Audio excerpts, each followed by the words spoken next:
안녕하세요. 돈 파는 가게 대표사원 김강주입니다. 이주열 한국은행 총재가 인터뷰에서 이렇게 말을 했습니다. 현재의 주식시장 상승 속도는 과거에 비해 대단히 빠르다. 그러면서 작은 충격에도 흔들릴 수 있다. 이렇게 말을 했는데요. 자, 우리가 알고 있는 것처럼 이주열 한국은행 총재는 투자 전문가가 아닙니다. 한국의 금융정책을 총괄하는 공무원이자 수장이죠. 따라서 굉장히 조심스럽고 완곡하게 표현할 수밖에 없는 입장입니다. 그러니까 우리가 이 이주일 한국은행 총재가 작은 충격이다, 이 표현을 그저 작은 충격이겠거니 생각하면 크게 오해다라는 점 미리 말씀드리고, 그러면서 동시에 이주열 한국은행 총재는 주식시장을 흔들 수 있는 세 가지 악재를 이야기했습니다. 한마디로 이주열 한국은행 총재의 이 완곡한 표현을 제대로 해석한다면 내일 당장 주가가 폭락해도 전혀 이상하지 않다라는 뜻입니다. 자, 그래서 오늘은 이 이주열 한국은행 총재가 이야기한 주식시장 3대 악재, 작은 충격에도 크게 흔들릴 수 있는 이 3대 악재를 한번 살펴보고, 중요한 것은 우리가 어떻게 해야 할까라는 거죠. 투자자는 어떻게 해야 할까라는 겁니다. 자, 그래서 오늘 이 방송에서는 이주열 한국은행 총재의 일문일답의 주요 내용을 세 가지로 정리해 드리고, 그렇다면 또 우리는 어떻게 해야 하는 것이 좋을까? 투자자 입장에서는 그것을 네 가지로 정리해 드리겠습니다. 자, 내일 당장 주식이 폭락해도 전혀 이상하지 않다라는 이주열 한국은행 총재. 그렇다면 우리는 어떻게 해야 할까? 지금부터 출발합니다. 답답할 땐 언제나 돈 파는 가게. 자, 우선 이주열 한국은행 총재의 일문일답 주요 내용을 세 가지로 정리해 보겠습니다. 첫 번째, 현재 주가는 거품인가? 라고 질문을 했습니다. 대답은 이렇게 했네요. 단정할 수는 없다. 단정할 수는 없죠. 왜? 이주열 한국은행 총재의 그 입장에서는 지금 거품이다, 아니다 라고 이야기할 수는 없습니다. 굉장히 조심스럽죠. 투자 전문가가 아니기 때문입니다. 다만 상승 속도가 과거보다 대단히 빠르다. 결론 뭡니까? 거품이라는 뜻입니다. 거품이 많이 끼어 있다라는 뜻이죠. 자, 두 번째, 좀 구체적으로 이야기해 달라라고 하니까 이렇게 이야기했습니다. 부채 수준이 높고 특히 주식시장의 B2 신용융자 잔고가 역대 최고죠. 물론 주식시장의 예탁금도 역대 최고입니다. 돈이 엄청나게 빚을 포함해서 많이 몰려있죠. 역대 최고입니다. 또 이제 금융실물 간 괴리가 확대됐다. 즉 실물 경제는 아직 지금 현재의 주가를 반영하기는 이른데 주식시장이 너무 빨리 상승해 있다, 이 뜻입니다. 물론 주식시장은 경제를 선행합니다. 그래서 지금 우리가 향후 12개월 추정이익을 가지고 지금 주가에 많이 반영하고 있는데, 어쨌든 경제가 정말 12개월 뒤에 지금 추정하는 것처럼 좋아질지 나빠질지 확실치 않습니다. 그저 예측, 추정일 뿐이죠. 그것을 생각하면 보수적으로 조심스럽게 보면 지금 현재 주가는 너무 과도하게 상승해 있다, 빠르게 상승해 있다. 그래서 결론, 작은 충격에도 크게 흔들릴 수 있다. 이주열 총재는 작은 충격에도 흔들릴 수 있다 이렇게 표현했지만, 다시 말씀드리면 이주열 한국은행 총재는 공직자입니다. 금융정책 수장이죠. 조심스럽고 완곡하게 표현할 수밖에 없다라는 입장을 생각하면 그의 표현은 작은 충격에도 크게 흔들릴 수 있다라고 뒤바꾸어서 생각해야겠죠. 자, 세 번째입니다. 그렇다면 현재 주식시장 3대 악재가 무엇인지라고 질문했습니다. 첫 번째는요, 주요국의 금융정책 변화. 자, 주요국의 금융정책이라고 하면 첫 번째는 미국이죠. 이 주요국의 금융정책 변화를 어떻게 생각하느냐. 자, 지금까지 우리가 알고 있는 것처럼 금리는 계속 떨어뜨렸죠. 돈은 계속 풀었습니다.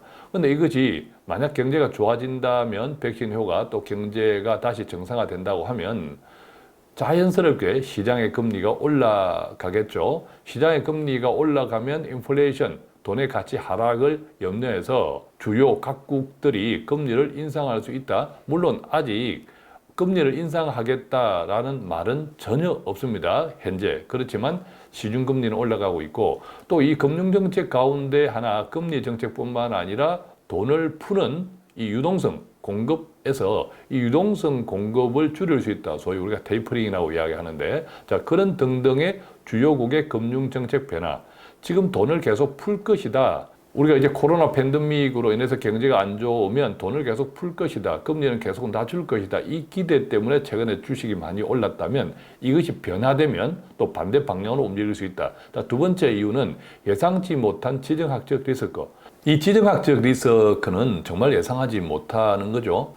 한반도만 하더라도 내일 당장 김정은이가 핵을 탑재한 대륙간 탄도미사일을 시험 삼아 발사할 수도 있는 거고 또 중동에 어떤 일이 벌어질지 알 수 없는 건데 제가 일전에 한번 말씀드렸죠. 미국의 정권 교체 대단히 불안정하게 정권이 교체되고 있습니다. 그 과정에서 특히 이제 중동의 여러 가지 알 수 없는 지정학적 리스크가 터질 수 있는 개연성은 커져 있다. 이것 또한 사실이죠. 세 번째는 코로나 확산세 증가. 자, 지금 코로나 확산세를 진정시키기 위해서 백신이 개발되었고 공급이 되고 있습니다만 지금 이제 보도가 나오는 것에 의하면 백신 공급이 우리의 기대와 다르게 조금 차질이 있다. 이런 등등도 주식시장에 영향을 줄 수 있다. 자, 이렇게 이제 표현하고 있습니다. 자, 그렇다면요. 실제로 최근 주식시장 상황은 어떤지 몇 가지를 한번 짚어보겠습니다. 자, 이미 아는 사실, 다 알고 있는 사실들이 있습니다. 주식 상승, 주가 상승 속도가 빠르다. 다 알고 있죠.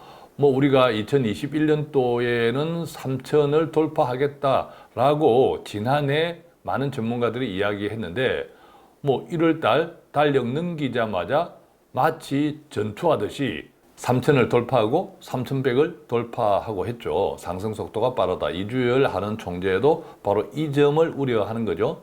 또 여전히 돈이 많다라는 것도 이미 알고 있는 사실입니다. 계속 돈이 들어오고 있습니다. 빚도 많아지고 있습니다. 신용영자. 자, 세 번째, 여전히 B2가 많습니다. 자, 네 번째 알고 있는 사실은 뭡니까? 백신 공급이 개시됐죠. 이것은 코로나 확산세를 심리적으로 진전시키는 효과가 있겠죠. 자, 다섯 번째는 바이든 대통령 당선, 의회 인준 등등으로 사실상 확정되었고 또 상하원을 민주당이 차지하면서 소위 블루 웨이버에 대한 기대 또는 불안이 있고 또 최근 부양책 우리 한국 원화 기준으로 2,000조 원이 넘는 이 부양책을 바이든 당선인이 발표했는데 의회 통과는 불확실하다. 자, 여섯 번째 우리가 알고 있는 것 미국 금융정책의 변화 조짐은 있다. 자, 금리는 계속 올리지 않겠다라는 것은 공표하고 있지만 대신에 통화 공급, 즉 돈을 계속 푸는 것은 감소시키거나 중단할 수 있다. 이런 변화 조짐, 이런 것들은 이미 아는 사실이다. 대부분 주가에, 현재 주가에 반영되어 있을 수도 있고 또 어느 정도 특히 이제 여섯 번째 같은 경우에는 이것 때문에 주식 가격이 요즘 조정받는 심리적 영향이다. 아직도 진행되고 있다. 자, 이렇게 생각해 볼 수 있겠고요. 그래서 이걸 종합해서 보면 최근 주식시장 상황은 어떤가 보면 일단 첫 번째 기대와 현실 사이. 기대와 현실 사이는 뭡니까? 코로나가 진정될 거야. 백신이 나왔으니까. 그래서 이 제조업, 공장들이 먼저 선투자를 하고 있는 중입니다. 제조업 지수가 높아지고 있는 이유.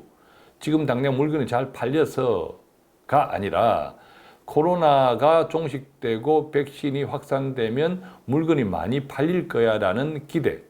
그 기대 때문에 공장을 먼저 돌리고 있는 거죠. 그런데 막상 소비가 되지 않으면 큰일 나겠죠. 그래서 실질적인 이제 앞으로는 소비지수, 또 심리적 소비지수, 또 현실적 결과적 소비지수가 어떤지가 매우 중요한 시즌이다. 자, 그래서 두 번째, 경제 호전. 자, 그래서 만약에 좋아진다 하더라도 경제가 호전되면 또 반대로 돈을 거두어 들이는 당장의 금리 인상은 없다 하더라도 이런 긴축에 대한 우려, 이것은 심리보다 더 중요한 유동성 공급에 차질을 빚을 수 있는 이것이 또 주식시장에 강하게 작용하고 있습니다. 얼마 전까지, 그러니까 지난해까지는 경제가 안 좋다, 코로나가 심해진다 하면 오히려 주가가 올랐습니다. 왜냐하면 돈을 계속 공급할 거야 라는 믿음 때문에. 그런데 지금은 백신 효과 등등으로 인해서 경제 회복에 대한 기대감이 높아지면서 반대로 긴축에 대한 우려가 커지고 있다. 과거와는, 지난해와는 정반대 상황이죠. 그래서 세 번째, 주식 가격은 분명 크게 올랐는데 투자 심리는 오히려 악화되어 있다라는 겁니다. 자, 그렇다면 어떻게 할까? 저는 한마디로 예측에서 대응으로 이제 본격적으로 대응을 해야 되는 시즌이 왔다라고 생각합니다. 자, 저는 조정은 이미 왔다고 생각합니다. 조정은 올 것인가 안 올 것인가 문제가 아니라 이미 조정은 왔다.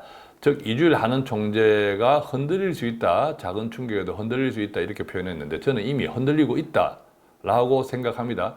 다만 이것이 앞으로 얼마나 더 크게 흔들릴까, 즉 폭락까지 이어질까, 자, 그 문제만 남았을 뿐이지 이미 흔들리고 있다. 조정은 이미 왔다. 그렇다면 어떻게 대응해야 할까? 차별적으로 대응하자. 자, 어떻게 차별적으로 대응할까? 첫 번째는요, 너무 과도한 공포는 가질 필요는 없다라고 생각합니다. 왜냐하면 앞서 우리가 이미 다 알고 있는 사실에서 본 것처럼 시장에 돈이 엄청 많습니다. 주가는 과도하게 올랐지만 시장에 엄청 돈이 많죠.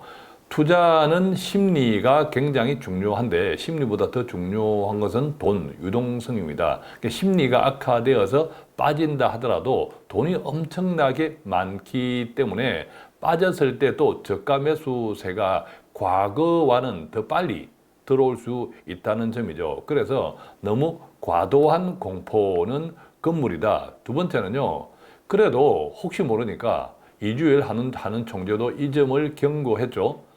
빚으로 투자하는 것은 정말 위험하다. 저도 늘 강조했죠. 그래서 이런 본격적인 조정 국면에서 대응하는 두 번째는 빚은 청산하셔라. B2는 가능하면 청산하셔라. 세 번째는요, 적당한 이익 실현도 괜찮습니다. 최근 외국인들이 계속 매도하는 것들이 보면 대형 우량주에 집중되어 있죠. 왜 그렇습니까? 그동안 대형 우량주를 많이 샀죠. 외국인들이. 즉 본격적으로 지금 이익을 실현하는 상황이다 라고 본다면 우리 개인들도 적당한 이익 실현 구간에 해당되어 있습니다. 자, 이건 역시도 차별적 대응 방안이라고 생각하고요. 자, 이것을 통해서 네 번째 결론, 저가 매수를 좀 준비하는 게 좋겠다.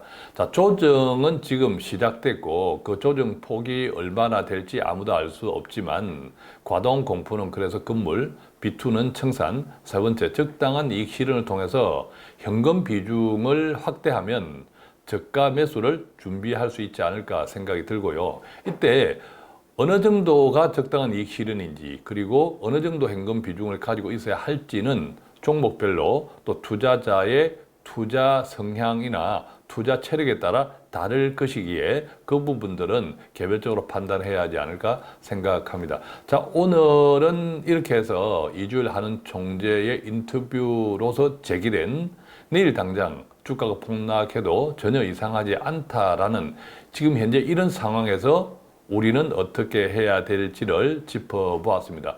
돈 파는 가게는 오늘도 조금이라도 돈 되는 정보 배달해드리기 위해서 최선을 다하고 있습니다. 간단한 문의는 02-536-0153 또는 카카오톡 플러스 친구에서 돈 파는 가게 머니 슈퍼마켓입니다. 돈 파는 가게 머니 슈퍼마켓 1:1 채팅창 통해서 문의해 주시면 아는 범위 내에서 성실하게 답해 드리겠습니다. 고맙습니다.